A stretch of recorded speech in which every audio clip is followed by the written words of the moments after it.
Hi everyone, I'm Chang Wen for Gotta Be Mobile, and in this video we're going to go ahead and take a look at the LG G2. In the first part of this video review series, we're going to go ahead and cover the hardware of the LG G2 and compare it to some of its rival models, including the Samsung Galaxy Note 2, the HTC One, and the Samsung Galaxy S4. We're going to also explore some of the nuanced differences between these two models. On the left-hand side, I have the GSM version, which is compatible with AT&T's 4G LTE network in the US, and on the right-hand side, I have the CDMA version for Verizon's LTE network, also in the US. In the second video, we're going to go ahead and cover some of the new software that LG has added on top of the Android operating system, and we're going to go ahead and cover some of those enhancements in greater details. So let's get started and take a look at the hardware. Main difference that you can see on the front side of the AT&T and the Verizon model is that the AT&T model is cleaner without any carrier branding on the hardware itself, whereas on the Verizon model you're going to see the Verizon logo here at the upper right hand corner. On the other hand, on the AT&T model, you're going to see AT&T's logo here on the Android drop-down notification bar, and then on the Verizon model you're not going to see that so apparent up here, but you do see it on the bottom.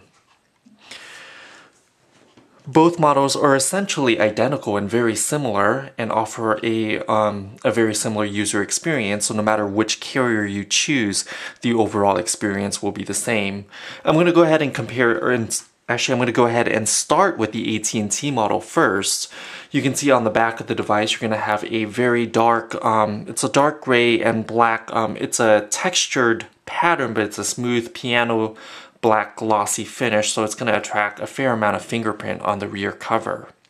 You do have the AT&T globe, and as you can see from this device as I'm turning it around on all of its side, is that you're not going to see any of the buttons on the sides of the device, so it keeps the device very clean. Instead, LG says that when you're holding the phone up to your ears, the natural position that your index finger here, your pointer finger, is that it's going to rest just right below the camera, so LG has opted to move the buttons to the rear side. So I'm going to go ahead and start with the rear. You're going to have the volumes up and down key along with the power button. And on the top of that, you have a 13 megapixel camera with optical image stabilization and a single LED flash to the right hand side. On the bottom, it's relatively clean, but on the bottom side edge here, you're going to have the loudspeaker and a microphone port. So it's similar to the iPhone 5 design in that although you do see stereo speaker grills, you only have a mono speaker and the other grill is reserved for the microphone. You also have a micro USB charge and sync port, and the audio 3.5mm audio jack is on the bottom. Similarly, on the Verizon model, you're going to have a similar layout, but there are some slight differences. For instance, the Verizon keys look more metal and the AT&T keys feel less premium than the Verizon keys. It just feels a little bit more plasticky. Also, on the back, you can see that the camera module on the Verizon model here on the right, it's surrounded in a chrome finish, whereas AT&T is more subdued with a black or a darker finish, so it's not going to stand out as much. AT&T's logo is a little bit more discreet than the Verizon and the 4G LTE branding that you see on the right-hand side, but other than that, you're going to have roughly a very similar design. On the bottom though, you're going to see a slight bit of difference on the Verizon model. Here the speaker grills are separated into 3 circles and they're indented a little bit more, whereas this is flatter. And then you have a single microphone hole here versus a perforated grill on the AT&T model here that I have on the bottom. Other than that, both models are very similar. I think the AT&T models feels a little bit thinner in the hands than the Verizon model. Also, the AT&T model is lighter, and the reason being is that Verizon's model does integrate the Qi wireless charging standard here. So if you have a Qi wireless charging pad, you can go ahead and put this on. So it's all built in. You don't need a separate case or accessory for that. Another minor difference is that on the back of the AT&T model, the power button actually lights up a little when you first turn on the device, so that's a slight difference between the two, whereas on the Verizon model you're not going to get that light up surrounding the LED light up surrounding the power button. On the front of the device, as you see here, the screen is a 5.2-inch IPS display. It's a 1080p display, so it's a similar resolution to the HTC One, which has a smaller display, and the Galaxy S4, which has a 5-inch display. The display here, LG has managed to keep the size fairly compact, as you can see when I'm holding it in my hands. It's a fairly compact size despite having such a large screen, and part of the reason is that LG has shrunk down the side bezel, so it's virtually an edge-to-edge screen from left to right. And also, what's also impressive is that on the top you can see that LG has also managed to shrink the bezels on the top and bottom edge. So you're going to have very minimal bezels going around the device. Let's go ahead and compare the size and the feel of the device to the Samsung Galaxy S4, which is the main competitor to the LG G2, and both devices are made by two South Korean companies, so LG is often seen in the shadows of Samsung, but in this case, both devices are actually very similar. Samsung's Galaxy S4, let's go ahead and turn it on. Has a slightly smaller 5.2-inch display, but when you're comparing it, both devices are roughly about the same size, with the LG being a hair bit more wide and a hair bit taller than the Galaxy S4, but not by much. Also, my Galaxy S4 is a little bit thicker because I do have the Samsung wireless charging cover on the back. This is an optional cover, so you do have to pay money to have the wireless charging cover. Whereas on the Verizon model of the G2 here, it's built into that model. When compared to the HTC One, which is HTC's flagship this year, HTC does have a nicer feeling. It has a unibody aluminum feel to it, so it's a little bit more premium feeling, and you do have the stereo boom sound speakers that are aimed towards the user, so you do have a little bit of a louder sound coming out of the HTC unit. However, the speakers do take up a bit of screen real estate on the front, so the screen is actually a little bit smaller, and you do have quite a bit of bezels going around on all four edges of the phone, as you can see here. When you're comparing it to the AT&T LG G2, what you're going to see is that the HTC One, despite having a smaller screen size, has roughly the same overall footprint as the LG G2. The G2, of course, is a little bit wider and a little bit taller than the HTC One, but not by much. So you're actually gaining a lot more screen compared to this 4.7 or 4.8 inch display here versus a 5.2 inch. Both devices have a 1080p LCD display, so the resolution and the screen technology on both devices are the same. I think the colors and the screen on the LG G2 is actually a little bit nicer to look at than the HTC One, which feels a little bit more washed out than the LG G2. And lastly, I have here the Samsung Galaxy Note 2, which has a 5.7-inch display, so it does have the largest screen of the bunch. This is a true phablet, and it does have an active digitizing pen. So the Galaxy Note 3 here uses the S Pen technology, so you can actually make handwritten notes and drawings on it. And because it has such a large display, you can see that it practically apes the size of the LG G2, being far more wide and far more tall than the LG G2 is.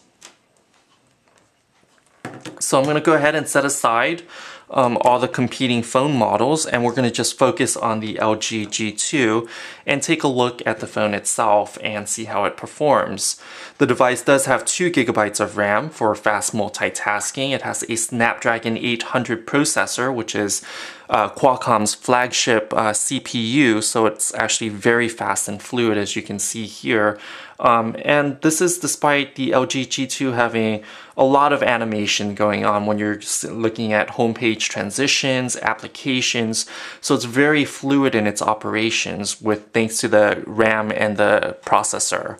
The Snapdragon 800 processor is the same processor that's found on the Samsung Galaxy Note 3, so both devices should have similar speediness to them, and I found on the Galaxy Note 3 that the processor is actually very responsive and lends to a great user experience no matter how many tasks you throw at it. LG does not have separate keys, capacitive touch, or physical for the Android navigation keys. So now the keys are moved to the display itself. You do have the back, the home, and the menu keys, and you can actually customize this. LG has provided a number of ways to customize the UI and the OS, so you can adjust this and personalize it to whatever you're feeling at the moment. We talked briefly about the 13 megapixel camera on the back. That can also record 1080p video, as does the 2 megapixel camera on the front. And that too can record 1080p video, so your video chats and video conferencing calls should give you HD video quality. The nice part about the LG G2 is actually the speaker. It's actually very crisp and has some of the best audio fidelity of any smartphone speaker. And I think it has a richer and nicer tone to it than the HTC One's Beat audio. With Beats, you're going to get a lot more of a digitized sound, and this actually has a more natural sound. So if you're into more vocals or acoustic sounds, then the LG G2 actually performs a lot better and has better sound reproduction than the HTC with the Beats audio. Beats is good mainly for the bass response or the bass response, and with the LG G2 you're going to have more emphasis on the trebles and the more natural sounds. And then with the LG G2, you also have on the top here, one of them is a noise cancelling microphone, and the second one is actually a remote control. So it does have an infrared blaster similar to the Galaxy S4 and the Galaxy Note 3 on this year's model.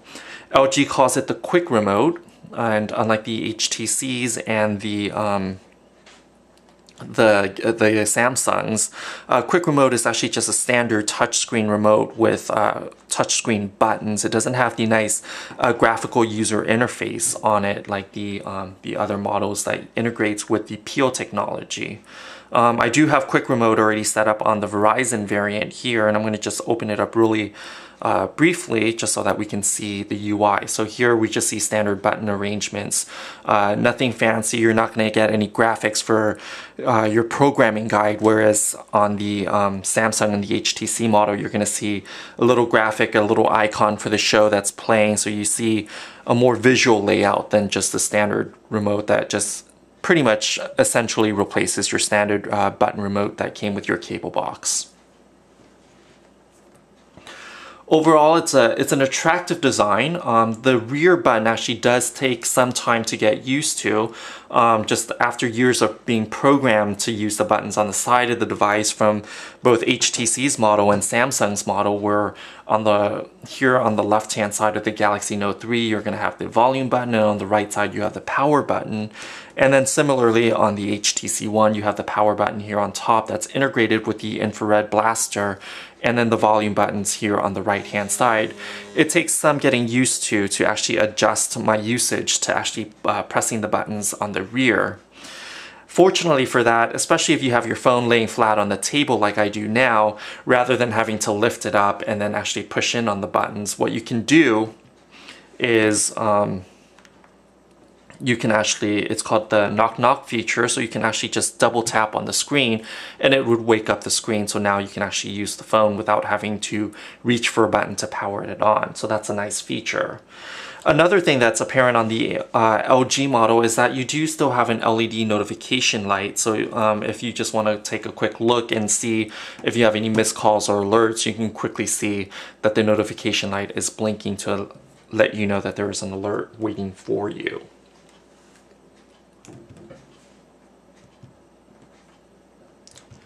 And knock knock does work. It takes some getting used to, because I noticed that when I knock the screen on the bottom half of the phone, it's not quite as responsive as if I had tapped twice towards the top half of the device.